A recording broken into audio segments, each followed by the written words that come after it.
भक्तजनों, माताओं, बहनों, सादर जय श्री कृष्ण। हमारे YouTube चैनल में आप सभी का बहुत बहुत स्वागत है। मैं हूं आपके साथ आचार्य धर्मेंद्र शास्त्री। सबसे पहले आपको और आपके पूरे परिवार को श्री कृष्ण जन्माष्टमी की बहुत बहुत शुभकामनाएं एवं बधाइयां। भगवान गोपाल कृष्ण का भरपूर आशीर्वाद आप सभी के जीवन पर बना रहे। आप सभी सुखी रहें, स्वस्थ रहें, व्यस्त रहें और मस्त रहें, निरंतर उन्नति तथा प्रगति को प्राप्त करते रहें। आज हम आपको बताने जा रहे हैं कि श्री कृष्ण जन्माष्टमी के दिन आपको कौन कौन से ऐसे कार्य हैं जिनको नहीं करना चाहिए, क्योंकि भगवान श्री कृष्ण का प्रागट्य दिवस जन्माष्टमी होता है और इस दिन हमें कुछ कार्यों को करने से बचना चाहिए। आज से ठीक 5249 वर्ष पूर्व द्वापर युग में भाद्रपद माह के कृष्ण पक्षी अष्टमी तिथि को जब बुधवार था, ऐसे शुभ समय में रोहिणी नक्षत्र था एवं चंद्रमा जो कि अपनी उच्च राशि वृषभ में विराजित थे, अन्य समस्त ग्रह भी उच्च राशियों में विराजित थे। इसी समय ठीक मध्यरात्रि 12 बजे मथुरा नगरी में कंस के कारावास में वसुदेव जी एवं देवकी के घर में भगवान श्री कृष्ण कन्हैया का अवतरण हुआ था। प्रभु कभी भी जन्म नहीं लेते हैं, प्रभु हमेशा अवतार लेते हैं। तो इस शुभ दिन को श्री कृष्ण जन्माष्टमी के रूप में हम सभी बड़े ही धूमधाम के साथ में मनाते हैं। इसे गोकुलाष्टमी के नाम से भी जाना जाता है, श्री कृष्ण जयंती के नाम से भी जाना जाता है, श्री जयंती के नाम से भी जाना जाता है। वैसे प्रायः लोग इसे जन्माष्टमी के नाम से जानते हैं और बड़े ही धूमधाम से भगवान कृष्ण कन्हैया का जन्मोत्सव मनाते हैं। भगवान कृष्ण कन्हैया जो कि पूर्ण पुरुषोत्तम का साक्षात अवतरण हुआ है। भगवान नारायण के जो है संपूर्ण कलाओं से यदि कोई अवतरण हुआ है तो वो भगवान कृष्ण है और भगवान कृष्ण को लीला पुरुषोत्तम भी कहा जाता है। उन्होंने इस पृथ्वी पर आकर के लीलाएं की थी, दुष्टों का सर्वनाश किया था और इस पृथ्वी के ऊपर से जो है पाप का जो बोझ बढ़ता जा रहा था उसको समाप्त किया था। भगवान कृष्ण कन्हैया का अवतरण दिवस इस बार जो कि 2 दिनों तक लगातार रहेगा, क्योंकि कुछ पंचांगों में 18 अगस्त 2022 गुरुवार को जन्माष्टमी बताई है, वहीं कुछ पंचांगों में 19 अगस्त 2022 शुक्रवार को श्री कृष्ण जन्माष्टमी बताई गई है। लेकिन हम आपको बता दें कि वैष्णव परंपरा के अनुसार यदि आप श्री कृष्ण जन्माष्टमी का पर्व मनाते हैं और मथुरा, गोकुल, वृंदावन में, द्वारका में जो जन्माष्टमी का पर्व मनाया जाएगा उसके अनुरूप यदि आप जन्माष्टमी का पर्व मनाते हैं तो आपको 19 अगस्त 2022 शुक्रवार को ही श्री कृष्ण जन्माष्टमी का पर्व मनाना चाहिए, क्योंकि कभी भी सप्तमी युक्त जन्माष्टमी का पर्व बिल्कुल नहीं मनाना चाहिए। जैसे शुद्ध जल में एक बूंद भी यदि मदिरा का पड़ जाए तो वह अपवित्र हो जाता है, उसी प्रकार यदि जन्माष्टमी तिथि को यानी अष्टमी तिथि को यदि सप्तमी का स्पर्श लग जाए तो वह अशुद्ध एवं अपवित्र मानी जाती है। वैसे तो जन्माष्टमी 18 प्रकार के भेद वाली बताई गई है। इसमें शुद्धा, विद्धा, समा, न्यूना, इस प्रकार से 18 प्रकार के भेद हमारे पुराणों में जन्माष्टमी के बताए गए हैं। लेकिन हमेशा सूर्योदय व्यापिनी अष्टमी जो कि नवमी को स्पर्श करती हो, ऐसी जन्माष्टमी का पर्व ही मनाना चाहिए और उसी दिन हमको व्रत करना चाहिए। इस बार अष्टमी तिथि का आरंभ 18 अगस्त 2022 गुरुवार की रात को 9:21 पर हो जाएगा और 19 अगस्त 2022 शुक्रवार की रात को 11 बजे अष्टमी तिथि समाप्त हो जाएगी। इस बार रोहिणी नक्षत्र का संयोग जन्माष्टमी के दिन नहीं मिल रहा है, लेकिन 18 और 19 अगस्त की जो रात्रि है उस समय रात्रि 1:52 से रोहिणी नक्षत्र आरंभ होगा, जो कि अगली यानी 20 और 21 की जो रात्रि रहेगी उस समय 4:39 पर रोहिणी नक्षत्र समाप्त हो जाएगा। तो हमारे धर्म ग्रंथों और पुराणों में लिखा हुआ है कि अगर आप जन्माष्टमी का व्रत करना चाहते हैं तो इस बार सर्वोत्तम जो समय है, सर्वोत्तम जो दिन रहेगा वो 19 अगस्त 2022 शुक्रवार का दिन ही रहेगा। अगर आप हमारे मत के अनुसार श्री कृष्ण जन्माष्टमी का पर्व मनाना चाहते हैं या फिर आप वैष्णव परंपरा के अनुसार श्री कृष्ण जन्माष्टमी का पर्व मनाना चाहते हैं, व्रत रखना चाहते हैं, तो आपको 19 अगस्त 2022 शुक्रवार के दिन ही श्री कृष्ण जन्माष्टमी का पर्व मनाना चाहिए और इसी दिन व्रत रखना चाहिए। जिस प्रकार हम एकादशी का व्रत करते हैं सूर्योदय व्यापिनी, उसी प्रकार से जन्माष्टमी का व्रत भी सूर्योदय व्यापिनी अष्टमी को ही करना चाहिए, जो कि इस बार 19 अगस्त 2022 शुक्रवार को ही है। अतः आप सभी भक्तजन, माताएं बहनें, 19 अगस्त 2022 शुक्रवार को ही जन्माष्टमी का व्रत रखेंगे तो आपको संपूर्ण पुण्य फल की प्राप्ति हो सकेगी। और एक दिन पूर्व आप मसूर की दाल का सेवन न करें तथा उस दिन ब्रह्मचर्य व्रत का पालन करें। एक दिन पहले यानी सप्तमी तिथि के दिन 18 तारीख को एक समय भोजन करें और ब्रह्मचर्य व्रत का पालन करते हुए शुद्ध और सात्विक भोजन आपको करना चाहिए। इस दिन आपको किसी भी परिस्थिति में लहसुन, प्याज, मांस, मदिरा का उपयोग नहीं करना है। और अगले दिन यानी जन्माष्टमी 19 अगस्त 2022 शुक्रवार के दिन सुबह जल्दी उठे, स्नान करें, शुद्ध वस्त्र धारण करें। ध्यान रखें कि इस दिन आपको फटे हुए कपड़े बिल्कुल नहीं पहनना चाहिए, मलिन वस्त्र भी धारण नहीं करना चाहिए, यानी बिना धुले कपड़े नहीं पहनना चाहिए तथा इस दिन आपको काले कपड़े बिल्कुल नहीं पहनना चाहिए। हो सके तो पीले वस्त्र धारण करें, पीतांबर जो कि भगवान कृष्ण कन्हैया को सबसे अधिक प्रिय होता है। मस्तक पर अपनी रुचि के अनुसार तिलक अवश्य लगाएं और उसके पश्चात आप अपने भगवान का, ठाकुर जी का विशेष पूजन अर्चन करें, उनको विशेष रूप से श्रृंगार धरावे, वस्त्र, आभूषण इत्यादि उनको विशेष रूप से पहनाना चाहिए और इस दिन संकल्प धारण करके और व्रत का आरंभ करना चाहिए। जन्माष्टमी का संकल्प हमने पूर्व के वीडियो में बताया है, उसको आप बोलते हुए व्रत का आरंभ करें।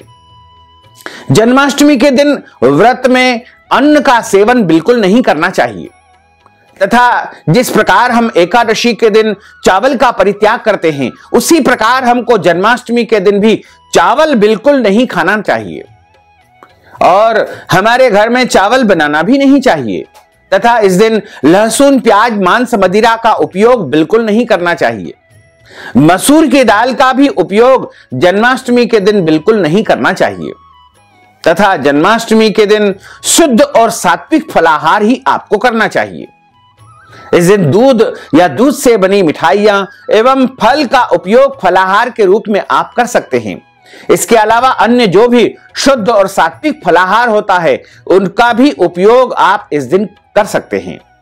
लेकिन ध्यान रखें, फलाहार में कभी भी हल्दी का उपयोग बिल्कुल नहीं करना चाहिए। साथ ही एक विशेष बात हम आपको बता दें कि जब आप फलाहार का निर्माण करते हैं यानी अपने रसोई घर में फलाहार बनाते हैं, उस समय रसोई घर को अच्छा साफ सुथरा और पवित्र कर देवे, क्योंकि जिस रसोई में, जिन बर्तनों में भोजन का निर्माण हुआ होता है तो उस रसोई में या उस पात्र में हमको फलाहार नहीं बनाना चाहिए, अन्यथा वह अशुद्ध माना जाएगा। तो रसोई घर को और समस्त बर्तनों को अच्छी प्रकार से साफ सुथरा आपको रखना चाहिए और ध्यान रखें कि आप कभी भी जर्मन यानी एल्यूमिनियम की जो कढ़ाई होती है उसका उपयोग फलाहार बनाने में बिल्कुल नहीं करना चाहिए। जर्मन जो धातु होती है, एल्यूमिनियम जो धातु होती है, वो हमारे धर्म ग्रंथों में और पुराणों में त्याज्य बताई गई है। आप चाहें तो लोहे की कढ़ाई में बना सकते हैं, स्टील के पात्र में भी आप बना सकते हैं, लेकिन जर्मन जिसे हम एल्यूमिनियम कहते हैं, एल्यूमिनियम एक प्रकार की धातु होती है, उसमें फलाहार निर्माण बिल्कुल न करें। साथ ही ध्यान रखें कि अगर आप फलाहारी पूड़ियां बनाते हैं तो आप जिन चकोटा बेलन का उपयोग करने जा रहे हैं जिन पर आप प्रतिदिन भोजन निर्माण करते हैं, उनको अच्छी प्रकार से साफ सुथरा करके धो करके फलाहार के कार्य में उपयोग करना चाहिए। साथ ही इसमें आपको किसी भी परिस्थिति में लहसुन प्याज का स्पर्श बिल्कुल नहीं करना है। इनको इस दिन रसोई घर से पूर्णतः दूर रखना है।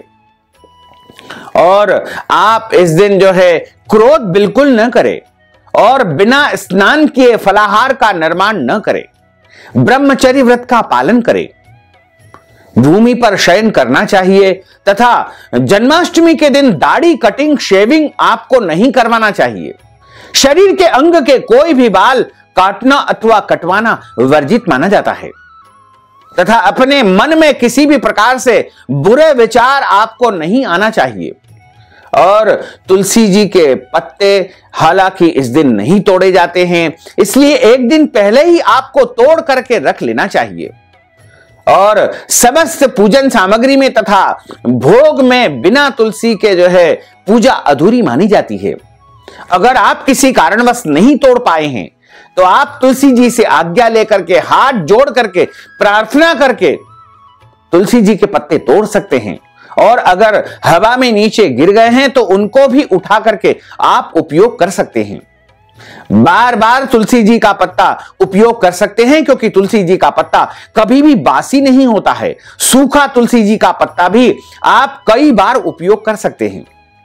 तथा इस दिन आपको गौ माता का पूजन अवश्य करना चाहिए क्योंकि भगवान गोपाल कृष्ण को गौ माता अत्यधिक प्रिय होती है और गौ माता के अंदर समस्त देवी देवताओं का निवास स्थान माना गया है।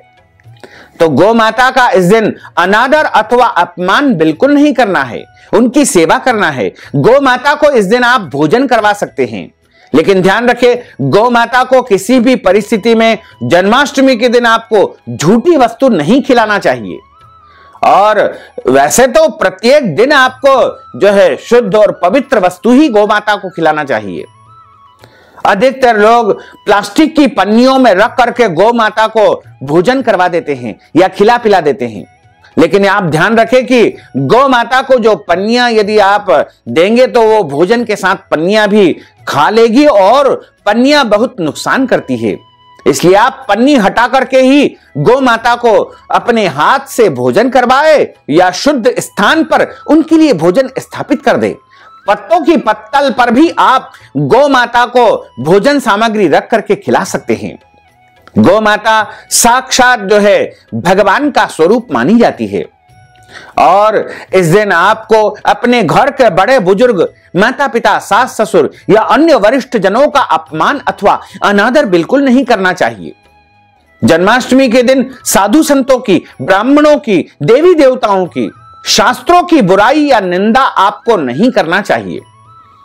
अगर आपके घर परिवार में जन्म अथवा मृत्यु का सूतक यदि लग गया है या लग जाता है तो ऐसी परिस्थिति में आप व्रत तो कर सकते हैं, व्रत के सभी नियमों का भी पालन कर सकते हैं, लेकिन आप पूजन अर्चन का कार्य इस दिन संपन्न नहीं कर सकते हैं। किसी और के माध्यम से आप पूजन करवा दीजिएगा, उसका कोई दोष नहीं है, लेकिन आप स्वयं जो है जन्म अथवा मृत्यु के सूतक में किसी भी परिस्थिति में भगवान का स्पर्श तथा पूजन कार्य बिल्कुल न करें। और जो माताएं बहनें रजस्वला पीरियड में या मासिक धर्म में आ जाती है तो उनको भी भगवान का स्पर्श या पूजन कार्य इस दिन नहीं करना चाहिए। व्रत तो कर सकती है, व्रत के सभी नियमों का भी वो पालन कर सकती है, इसमें किसी भी प्रकार का कोई दोष नहीं माना जाता है। जन्माष्टमी के दिन किसी भी परिस्थिति में अन्न का सेवन बिल्कुल नहीं करना चाहिए। यह व्रत सूर्योदय से लेकर के अगले दिन सूर्योदय तक निरंतर चलता रहेगा।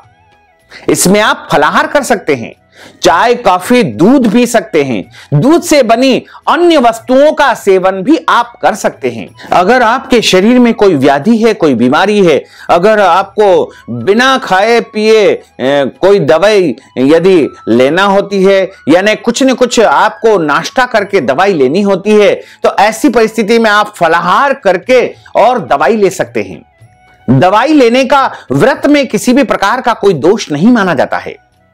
तो आप इस दिन जो है पूर्ण रूप से सात्विक विचारों के साथ में जन्माष्टमी व्रत का पालन करें तथा सुबह आपने पूजन कर लिया है और आप यशोदा माता के निमित्त सूतिका ग्रह का निर्माण करें, देवकी जी के निमित्त सूतिका ग्रह का निर्माण करें और पूजन स्थल पर अब आप शुद्ध और पवित्र वस्तुओं को स्थापित करें। भगवान की पूजन की सामग्री तैयार करें।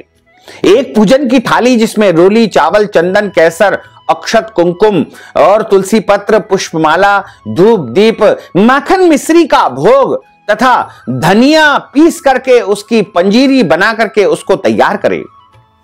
खीरा ककड़ी तैयार करें, फल का नैवेद्यम तैयार करें और शाम के समय आप भगवान के वहां पर अच्छी प्रकार से रोशनी कर देवे, क्योंकि भगवान का प्रागट्योत्सव होगा, भगवान का अवतरण होगा। ऐसे में अपने घर को अच्छी प्रकार से आपको सजाना चाहिए। विविध रंगों की रंगोलियां भी द्वार पर बनाना चाहिए, द्वार पर दीपक लगाना चाहिए और घर को अच्छी प्रकार से सजा धजा करके तैयार आपको कर लेना चाहिए। मध्य रात्रि ठीक 12 बजे आपको भगवान का जन्मोत्सव मनाना है, भगवान की आरती आपको उतारना है। रात्रि के समय जन्म के पूर्व आप भगवान को खीरा ककड़ी में स्थापित कर देवे। खीरा ककड़ी को एक प्रकार से गर्भ के रूप में माना जाता है, यानी प्रभु गर्भ में विराजित हो जाते हैं और उसके बाद उनको खीरा ककड़ी से बाहर निकाल करके 12 बजे के पूर्व पंचामृत से स्नान कराएं, शुद्ध जल से स्नान कराएं, कैसर के जल से उनको स्नान कराएं। उसके बाद शुद्ध वस्त्र और आभूषण उनको पहनाएं और उसके बाद ठीक मध्य रात्रि 12 बजे उनका जो है जन्मोत्सव मना करके आरती करें। यह कार्य आपको 19 एवं 20 की जो रात्रि रहेगी उसमें ही करना चाहिए, क्योंकि जन्माष्टमी जो सूर्योदय व्यापिनी है वो 19 अगस्त 2022 शुक्रवार को है। इसलिए भगवान का अवतरण यानी उनका जन्मोत्सव 19 और 20 की मध्य रात्रि में ही आपको मनाना है।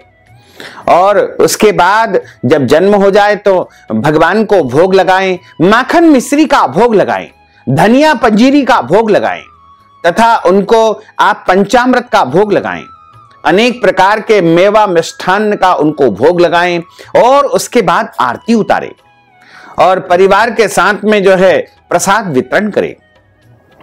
कुछ लोग, कुछ भक्तजन अपने यहां की परंपराओं के अनुसार जब भगवान का जन्म हो जाता है तो उसके बाद भोजन कर लेते हैं, लेकिन यह तरीका बिल्कुल गलत है, क्योंकि यदि आप अगले दिन के सूर्योदय के पहले यदि भोजन कर लेंगे, अन्न ग्रहण कर लेंगे तो आपका व्रत भंग माना जाएगा।